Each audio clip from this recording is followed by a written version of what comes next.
Hi friends, welcome to our channel.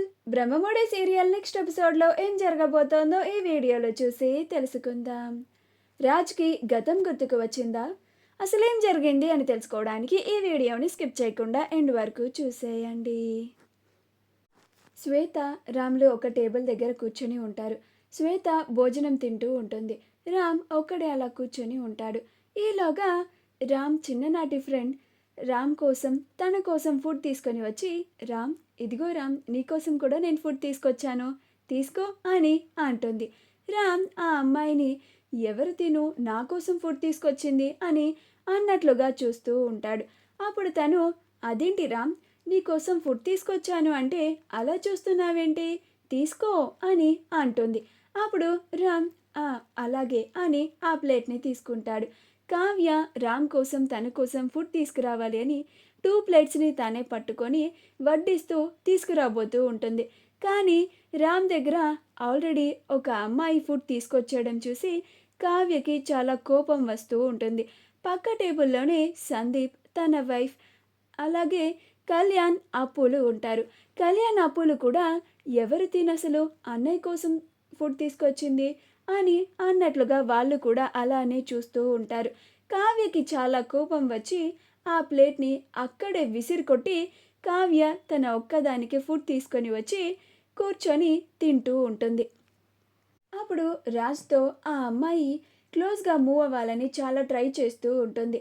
అది చూస్తూ కావ్య చాలా కోపం తెచ్చుకుంటూ ఉంటుంది. కానీ ఏమీ మాట్లాడకుండా అలానే మౌనంగా తింటూ ఉంటుంది. అప్పుడు రాజ్, కళావతి గారు, ఫుడ్ చాలా బాగుంది కదా అని అంటాడు. అప్పుడు కావ్య, "ఆ, అవునండి, చాలా బాగుంది. కానీ మీతో ఆ అమ్మాయి అంత క్లోజ్గా మూవ్ అవ్వడానికి ఇలా ట్రై చేయడమే అస్సలు బాగోలేదు. కళ్ళ ముందు కట్టుకున్న భార్య ముందు ఆ అమ్మాయి మీతో ఫ్లర్ట్ చేస్తూ ఉంటే నాకు ఒళ్ళంతా మండిపోతుంది. తేళ్ళు జరులు పాకుతున్నంత కోపంగా ఉంది. అంత చిరాకు వేస్తోంది" అని అనుకుంటూ ఉంటుంది. అప్పుడు రాజ్, ఏమైంది కళావతి గారు, మీకు ఫుడ్ నచ్చలేదా, ఎందుకు అంత కోపంగా ఉన్నారు అని అంటాడు. అప్పుడు కావ్య, అబ్బే ఏం లేదండి అని అంటూ ఉంటుంది. ఫుడ్ చాలా బాగుంది అని అంటుంది. అప్పుడు రాజ్, అవును, తినండి తినండి అని అంటూ ఉంటాడు. మళ్ళీ ఆ అమ్మాయి రాజ్తో మాట్లాడడానికి ప్రయత్నిస్తూ ఉంటుంది. అప్పుడు రాజ్ తనతో మాట్లాడుతూ ఉంటాడు. అలా వాళ్ళిద్దరూ నవ్వుతూ మాట్లాడుతూ ఉంటే కావ్య సీరియస్గా వాళ్ళ వైపు చూస్తూ ఉంటుంది. అప్పుడు శ్వేత, కావ్య, కంట్రోల్ ప్లీజ్ అని అంటూ ఉంటుంది. అప్పుడు కావ్య, ఏంటి శ్వేత ఇది, ఎవరు తను అని అంటుంది. అప్పుడు శ్వేత, తను మా కాలేజ్ ఫ్రెండే, తనకి రాజ్ అంటే క్రష్ ఉంది, అందుకే ఇలా చేస్తోంది అని అంటుంది. అప్పుడు కావ్య కోపంగా తనని చూస్తూ ఉంటుంది. ఈలోగా రాజ్కి పొలమారుతుంది. అప్పుడు కావ్య వెంటనే గ్లాసులో వాటర్ పోసి, ఏవండి, ఇదిగోండి వాటర్ తీసుకోండి అని ఇస్తూ ఉంటుంది. కానీ ఆ అమ్మాయి కావాలని తను తాగిన వాటర్ని రాజ్కి ఇస్తుంది. అప్పుడు రాజ్ ఆ అమ్మాయి ఇచ్చిన గ్లాస్ని చూసుకోకుండా తాగేస్తాడు. అది చూసి కావ్యకి ఇంకా చాలా కోపం వస్తూ ఉంటుంది. తాను ఇచ్చిన గ్లాస్ తాగకుండా పైగా ఆ అమ్మాయి ఎంగిలిని తాగాడు అని చాలా కోపంతో అక్కడి నుంచి లేచి పక్కకి వెళ్ళిపోతుంది. అప్పుడు రాజ్, ఇదేంటి, కళావతి గారికి ఏమైంది, ఇంత కోపంగా పక్కకి వెళ్ళిపోయారు అని అనుకుంటూ ఉంటాడు. అప్పుడు ఆ అమ్మాయి, ఇప్పుడు తను కోపంగా పక్కకి ఎందుకు వెళ్ళిపోయిందో తెలుసా రామ్ మీకు అని అంటుంది. అప్పుడు రామ్, అదే అర్థం కావడం లేదు, ఎందుకు అంత కోపంగా కళావతి గారు వెళ్ళిపోయారు అని అంటాడు. ఎందుకంటే ఫస్ట్ నేను నాతో పాటు మీకు కూడా ఫుడ్ తీసుకొచ్చాను, కానీ తను మీ ఇద్దరికి ఫుడ్ తీసుకురావడానికి స్టాల్ దగ్గరికి వెళ్ళింది. కానీ నేను మీకోసం ఫుడ్ తీసుకొచ్చాను అని తను కోపంతో ఫస్ట్ ప్లేట్ని విసిరి కొట్టింది. ఆ తర్వాత మీకు వాటర్ తను కూడా ఇవ్వాలని అనుకుంది. కానీ మీరు నేను ఇచ్చిన నా గ్లాస్ అంటే నేను ఎంగిలి చేసి ఇచ్చిన వాటర్ని తాగారు.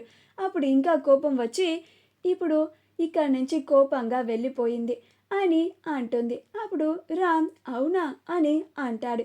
అప్పుడు తను, అవును, తనకి మీరంటే చాలా ఇష్టం. ఇవన్నీ చూస్తూ ఉంటే తను మిమ్మల్ని ఎంతలాగా ప్రేమిస్తుందో అర్థమైపోతుంది అని అంటుంది. అప్పుడు రామ్, నిజంగానే కళావతి గారు నన్ను ఇష్టపడుతున్నారా అని చాలా సంతోషంగా కావ్య దగ్గరికి వచ్చి, కళావతి గారు ఎందుకలా కోపంగా వచ్చేశారు అని అంటాడు. అప్పుడు కావ్య, నేనెందుకింత కోపంగా ఉన్నానో మీకు తెలీదా అని అంటుంది. అప్పుడు రాజ్, కాదు, మీరు చెప్తే మీ నోటి నుండి వినాలనుంది అని అంటాడు. అప్పుడు కావ్య, నా మనసులో ఏముందో మీకు తెలీదా, అది నేను చెప్పాలా అని అంటుంది.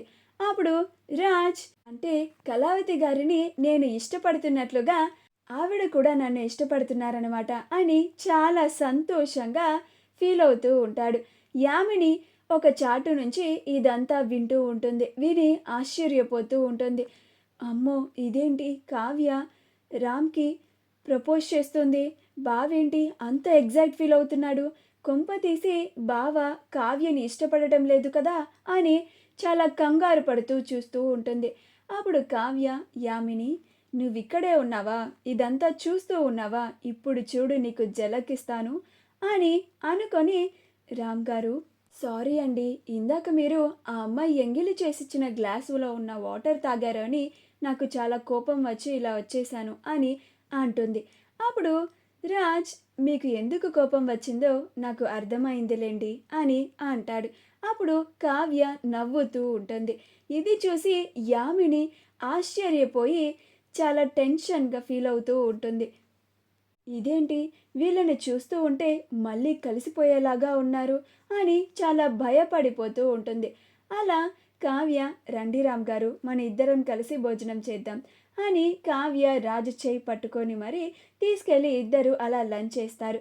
ఆ తరువాత సాయంత్రం పార్టీ ఉందని అందరూ రెడీ అయ్యి పార్టీకి వెళ్తారు.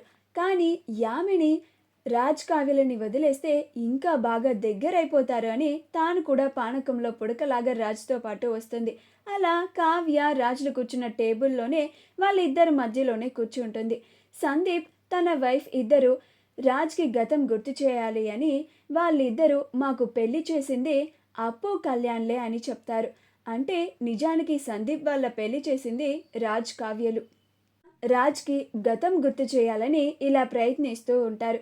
అప్పుడు సందీప్ అప్పు కళ్యాణ్లని స్టేజ్ పైకి ఆహ్వానిస్తారు.